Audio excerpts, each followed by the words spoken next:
Thank you. I want to welcome everyone to our board meeting, to our February board meeting tonight. And the first little housekeeping, I want to inform our board members that you'll see some different colors on your microphones tonight. So when it is red, it is off, and when you push the button, it's going to turn green instead of a flashing red. So it says it's green. So can y'all hear me? Is my microphone on? Yeah, because I'm getting a little bit of echo, but when it's green, then you're going to be able to speak. It's going to be on. So before we had that, a little bit of confusion between if it's flashing, am I on or am I off? So tonight you'll notice when you turn it to speak, it is on green.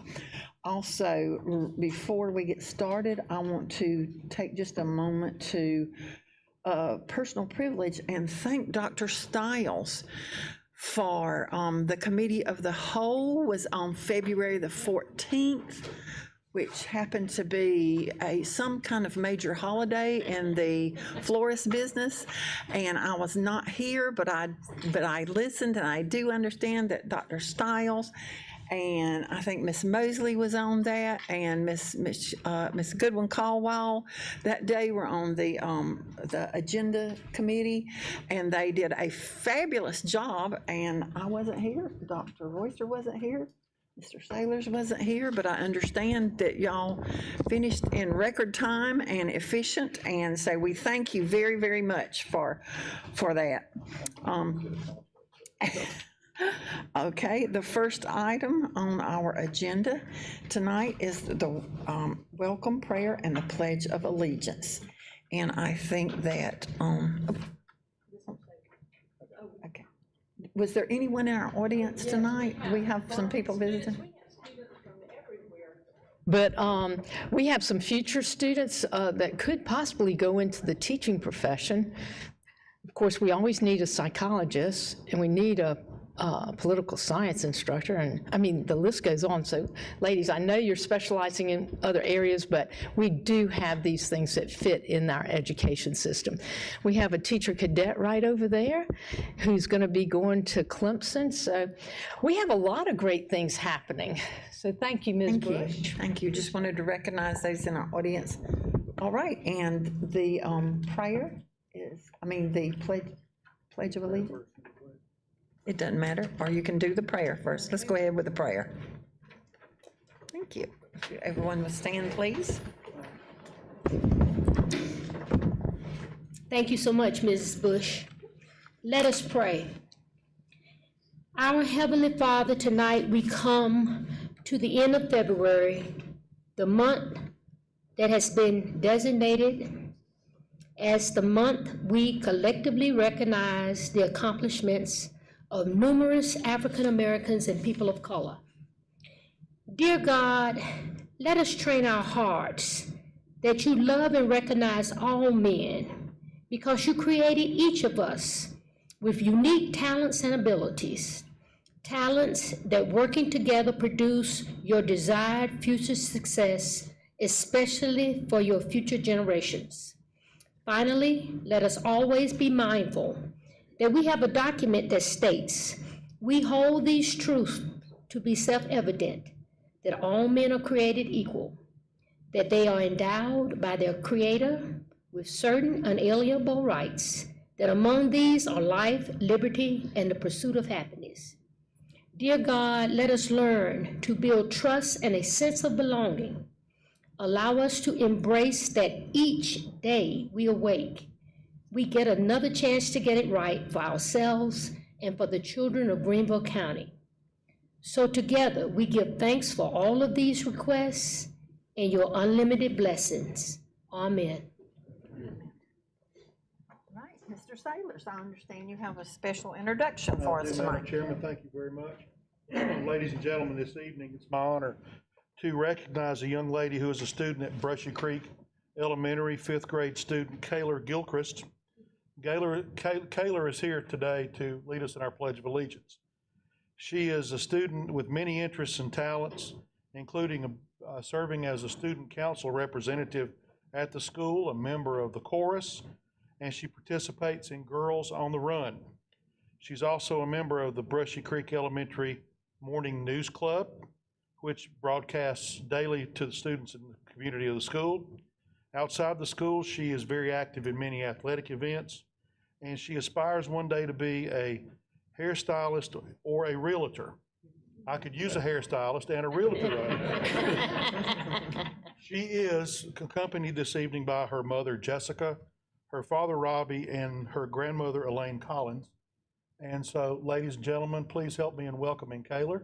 And sweetie, it's all yours.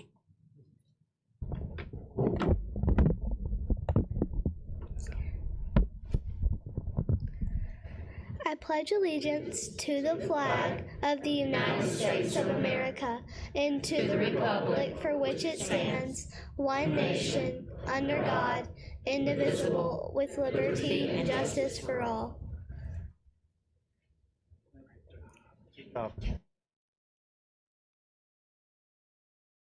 Thank you so much, Kayla, for being with us tonight and doing that.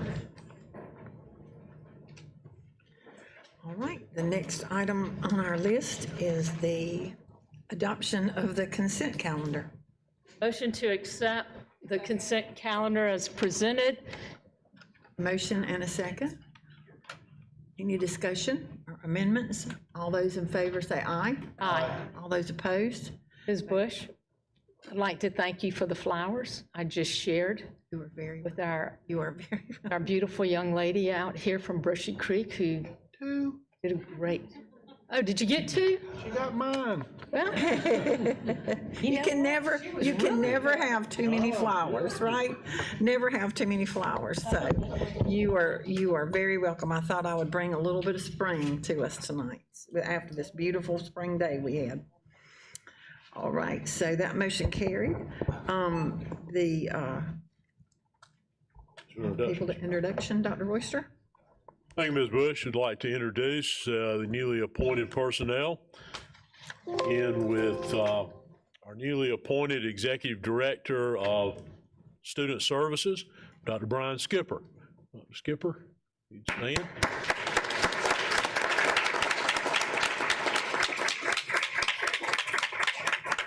Congratulations, Brian. We look forward to having you serve the students of our district and our district in that new role. Everybody knows you from your current role as ombudsman and the keeper of the door at the board meeting now. But I guess now you get to move over here to the more relaxing seat that Mr. Owens occupies there at the other door. But again, congratulations. We look forward to you assuming that role with the district. Next, we'd like to recognize three newly appointed principals. First, principal for Sue Cleveland Elementary, Jenny Dunnigan. Jenny, if you'd stand. Congratulations. Do you have some of your family with you? Well, welcome to each of you, and Jen, we look forward to you assuming that new role and taking the leadership reins at Sue Cleveland. Thank you. Our next principal introduction, newly appointed principal for Slater Marietta Elementary School, Candace Stanton. Candace, congratulations. A new role, but in a familiar place. She currently is serving as the assistant there and has served very ably in the stead during the absence of the principal. But we look forward to you now assuming that leadership role full-time. Congratulations. You have some family with you as well? Yes, sir. My husband, Tommy. We're glad to have each of you join us tonight.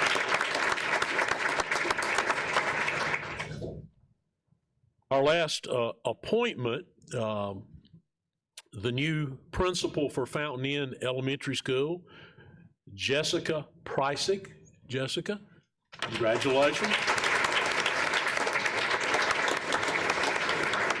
She too new to this role, but certainly not new to that school. And do you have family with you?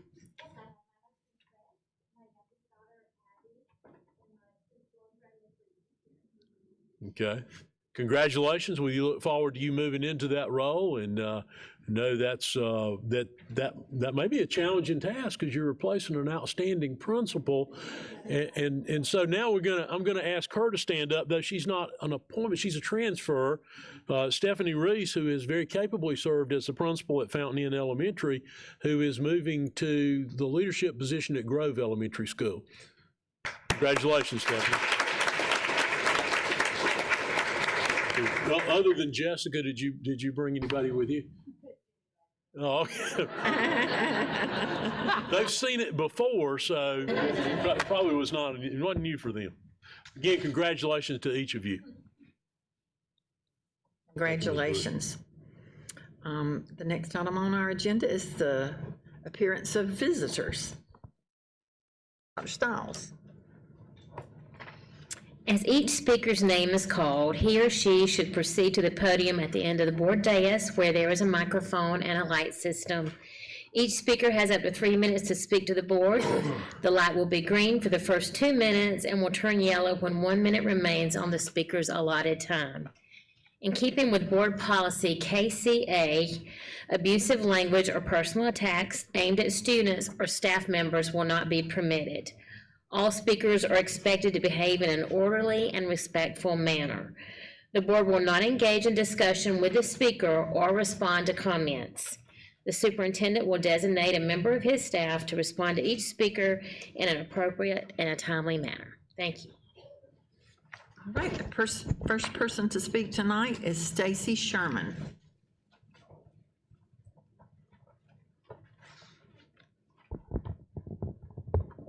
Hi, my name is Abby Sherman, and I go to Jailman High School, and I'm in 11th grade.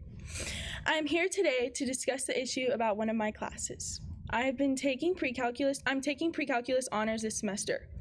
My teacher was supposed to be Miss Sullivan. Unfortunately, her husband got into a horrible accident, so she decided to only continue with her first and second period classes. I, along with at least 23 other students, were expecting to have her as our teacher for third period this semester. That did not happen. Instead, we were combined with another pre-calculus class during third period. There are now 45 other students in the class with me. On average, we have at least 2 quizzes, or 1 quiz and 1 test per week. That might not sound like a lot, but we also have problem sets that are due twice per week.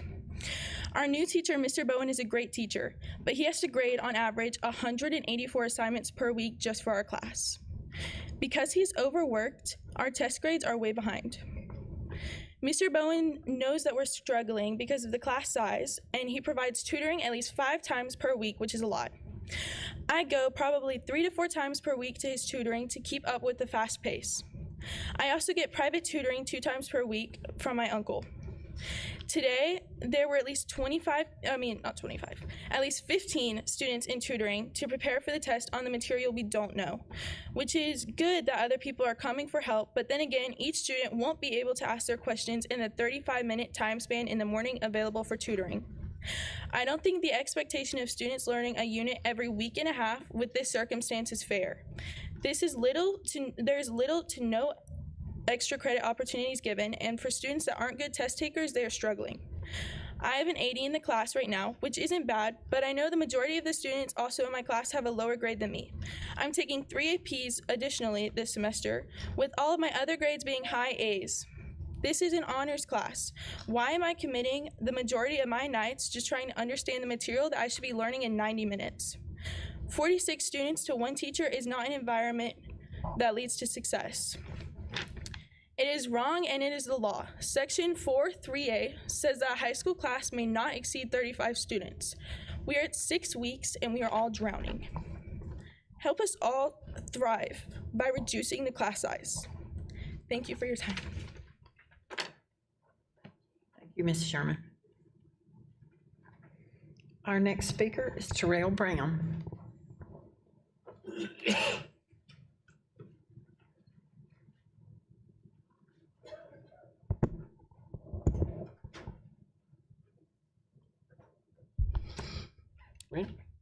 All right. How's everybody doing this evening? First thing I want to say that I wrote a letter on 11/17 to make sure that we try to produce a positive image about the district, because over the last couple of years, we've been hearing a lot of negative things. And I want to thank many of you, especially Ms. Caldwell, for giving us a chance to express our views about teacher retention, because we had a podcast on the other day with teachers. And we had it so well that we have over 600 views, close to over 700 views of people who watched it. The community came out and supported it very well, because our goal was we wanted to make sure everybody knows how great Greenville County School District is. Because over the last many months, we've heard negative, negative, negative. And we want to make sure public education is the best. First thing, I want to thank Ms. Catherine Schumacher from PEP, because she participated in the format with us, and she did an excellent job to show how nonprofits work together to help out public schools.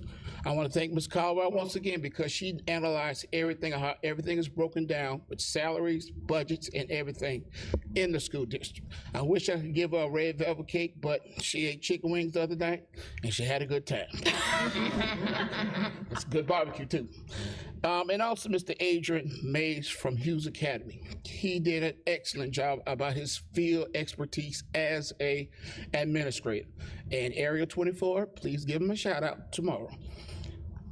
Giving the best that we did the other night, I got a special gift from somebody who was in attendance, because legislators came out also. And they gave me a legislative director, because they were so impressed with how the teachers really stood up and also came together to have fun. Talk about teacher retention, but the goal was talk about solutions that we can make to help out. One nonprofit came along and said we can help out with affordable housing. I thought that was so well that the organization came to our event to address teacher crisis, because affordable housing was a problem. And they stepped up. So I'm very proud of this city, this county, and this community for coming out. It got so well that I made a bet before the podcast. I told my wife, if we get more than 40 people to show up, I will cut my beard off. Well, we had over 80 plus, and my beard was gone, because during the podcast, she kept doing this. The biggest fan in the room, my mom. She came all the way from Darlington, South Carolina. And the most aggravating question that she said, when are you all going to do this again? Because I'm going to come up here. Because she was just so pleased with the community of Greenville and how they collaborated with teachers, nonprofits, and also with the business community. Thank you all for the positive image. Dr. Royster, thank you for everything you do. Thank you, Mr. Brown. Our next speaker is Caitlin Scott.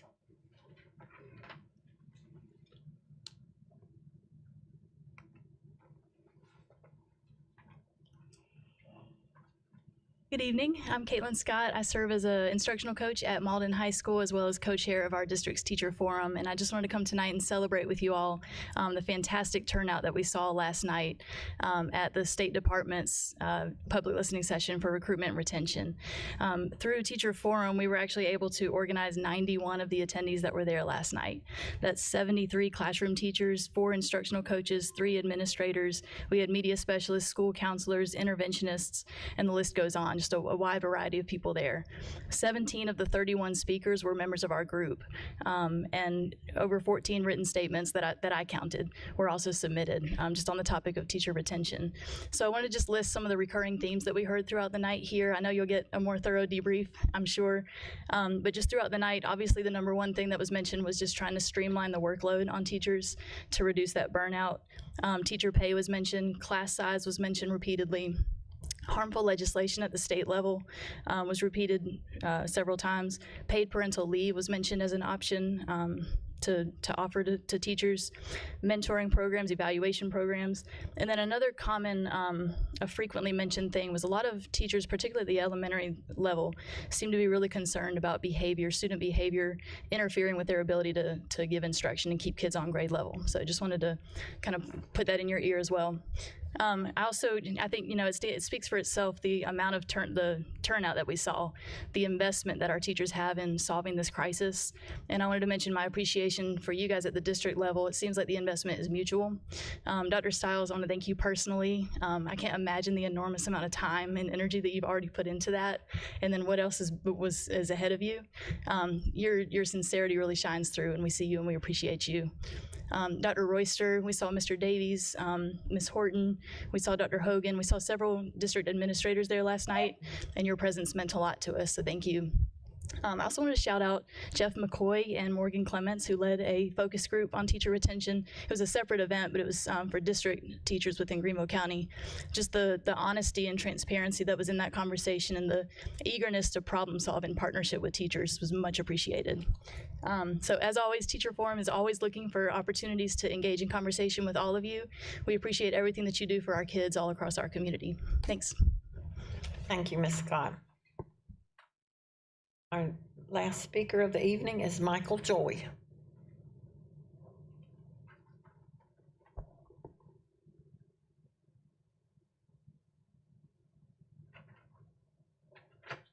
Thank you.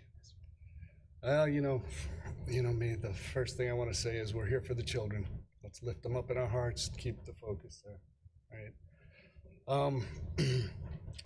When we pile homework on and quizzes and exams and make it just hard, they tend to associate school with pain and agony, and that's not what we want. We want to challenge them healthy, right? Expose them to new healthy concepts and help their brains grow and develop and problem solve to be better leaders in our future for our world. So please keep those thoughts in mind. They're God's children. Number two,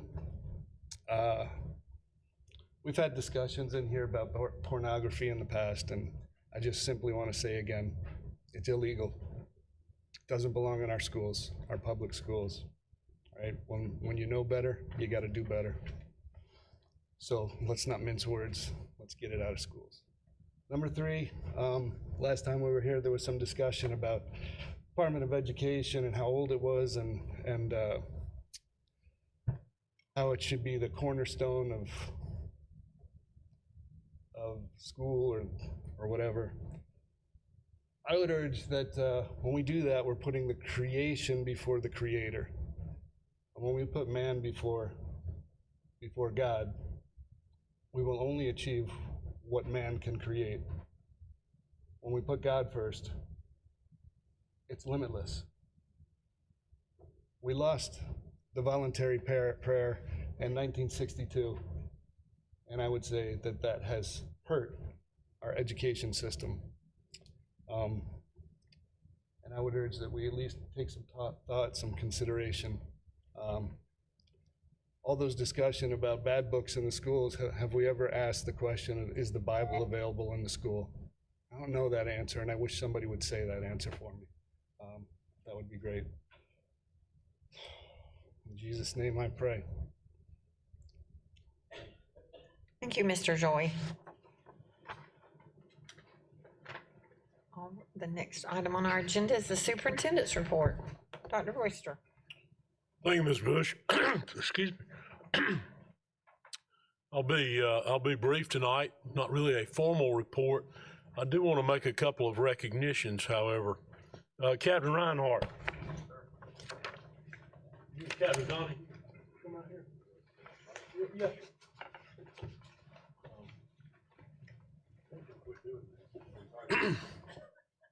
Yes. As they come around to the front, those of you that work in the district and those of you on the board, to you, Mike Reinhardt is a very familiar face. And I'm here to share with you that while you'll still continue to see him some, because I believe he's going to perhaps continue to work on Tuesday nights on occasion, Captain Reinhardt is moving to a new assignment in the sheriff's office. Mike's going to be the head of the Office of Professional Standards. Mike is the longest serving liaison and head of school enforcement that the district has had. This is his 10th year. He served in that capacity, being the link and the liaison between the district, the School Enforcement and Investigation Division. As a captain, he also oversees in that role, oversaw the Crimes Against Children department at the Sheriff's Office. That's a long time in a role. And this was an opportunity for him to move into a different role and a very important and responsible role, like the one he's in now or has been in. But I think one particularly uniquely suited to Mike Reinhardt. For those of you that know him, he models integrity and ethical conduct, common sense, and good judgment. He exemplifies, I think, what we'd like to think of the qualities that a peace officer should possess. And he's going now to be responsible for carrying that forth for the entire Sheriff's Office. Mike, we much appreciate your leadership through some very difficult times, including your significant leadership in that very tragic incident that we had at Tanglewood Middle School.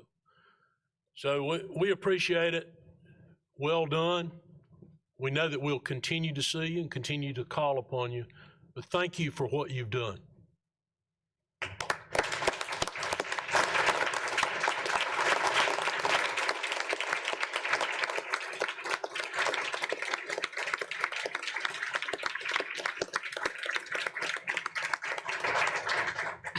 Now, with Captain Reinhardt tonight is Captain Pat Donahue, and Captain Donahue is now moving into the role previously occupied by Mike, where he will lead school enforcement, crimes against children, and we very much look forward to having him in that leadership role. We've met with him several times already. He's already begun to familiarize himself with the district. And we know without question, both based on what he has shared with us and our conversations with him, and the fact of the excellent working relationship we have with Sheriff Lewis and the Sheriff's Office, that we're getting an outstanding individual to come into that leadership role. So Pat, welcome to you. And we look forward to it, but perhaps 10 years with you, maybe?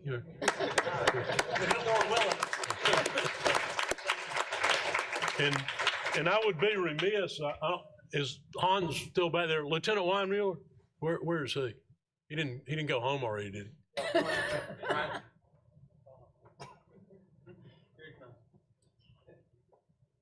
While Captain Donahue heads up both of those departments, you all also I know, recognize Lieutenant Weinmuller.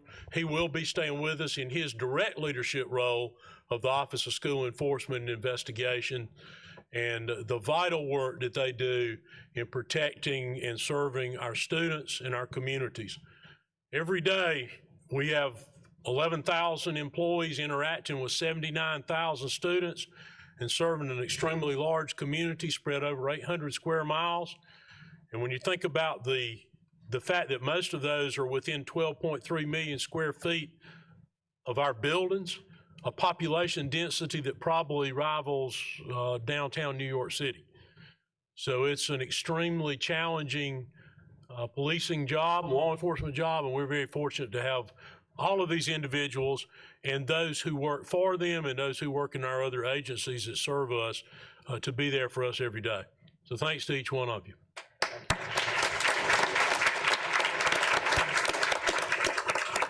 Ms. Bush? Thank you. The next item, we'll move into our action items.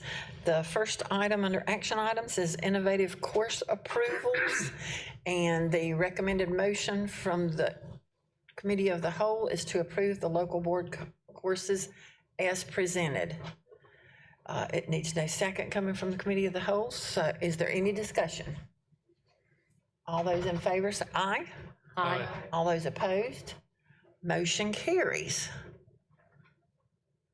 The next item on our action items is the Advocacy Committee recommendations related to teacher relief and student services.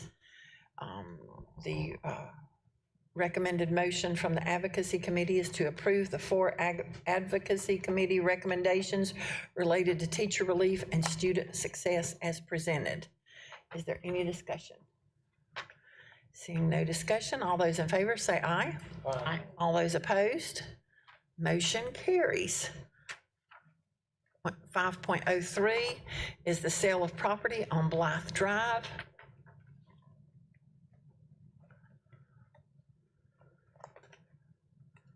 The recommended motion, I need a motion because that did not come from committee, so I'll entertain a motion, please. Yes. I'd like to move to accept the administration's recommendation. Excuse me, my computer's giving me trouble here, okay. The recommendation to approve the sale of plus or minus 0.8 acres of property to White Peak Ventures LLC as recommended by the administration. Second. Motion and a second. Is there any discussion? Seeing none, all those in favor say aye. Aye. All those opposed? Motion carries. Yes, and the price on that was $75,000. And we move into our committee and liaison reports. And I know that we have a report tonight from Ms. Glenda Morrison-Fair. Thank you, Ms. Bush. I just wanted to update everyone on, everyone on the South Carolina School Boards Association Annual Convention. It was held February 16 through 19. And that convention introduced and brought on board about 115 newly elected school board trustees from across the state of South Carolina. Each of us had an opportunity to network and hear multiple speakers where the message centered around selfless versus selfish. Other sessions gave tips on reducing teacher shortage, budget and finance issues, board policy, and why it is important, security and school safety. We also had an opportunity to meet the newly elected State Superintendent of Education, Ellen Weaver, and hear firsthand her vision for education in the state of South Carolina. At this time, I would like to again say welcome to our newest board members that we have included, and that is Ms. Anne Marie Milton. She is not here. Mr. Jeff Cochran, raise your hand in case people don't know you.